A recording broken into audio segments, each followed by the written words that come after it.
চশমা museum, a house of world class, জলট্যাক মোড়, বহরমপুর মডার্ন হোটেলের সামনে।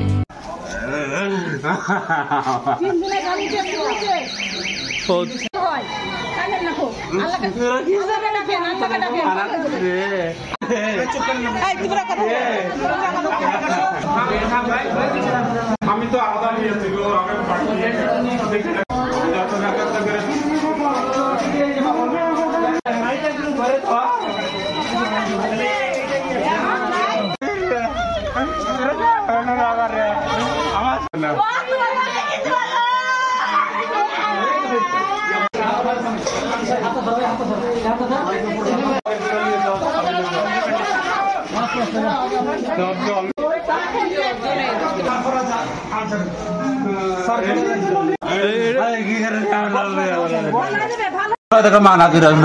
কার ইয়ে হয়েছিল, মানে কারেন্টে শর্ট লেগেছিল,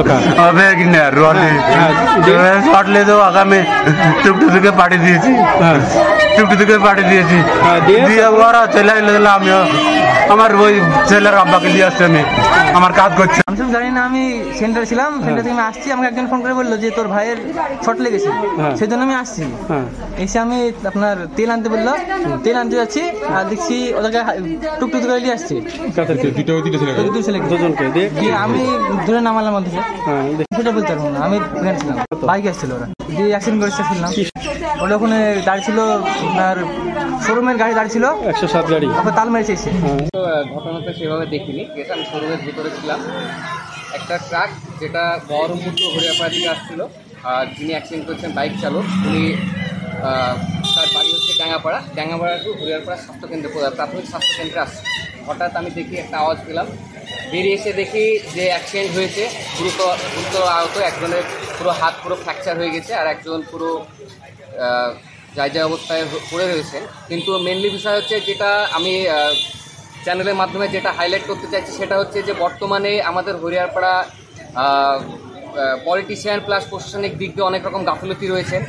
যেমন আপনি পেট্রোল পাম্পের দুই সাইডে যেগুলো যদি আপনি ফলো করবেন, সবাইকে বলছি যদি ফলো করে দেখবেন যে দুই সাইডে লরি বোঝাই করা ট্রাক, পাথর বোঝাই করা ট্রাক, এইগুলো কিন্তু প্রতিনিয়ত সকাল থেকে সন্ধ্যা পর্যন্ত, রাত পর্যন্ত প্রতিনিয়ত সেগুলো কিন্তু পুরো এক জায়গায় স্থিরভাবে থেকে যায়। যেই কারণে রাস্তা যেটা বাড়তি যেটা আছে, এক্সেস যেটা আছে, সেখান থেকে 10 ফিট কোনোরকমভাবে একটা লরি পাস হতে পারে। এটা আমি বলতে চাইছি যে নেক্সট টাইম এটা বন্ধ করতে হবে। যদি প্রশাসন যদি সেটা বন্ধ না করে, আমরা সাধারণ মানুষ তার প্রতি অ্যাকশন নেব, প্রশাসনের প্রতি অ্যাকশন নেব।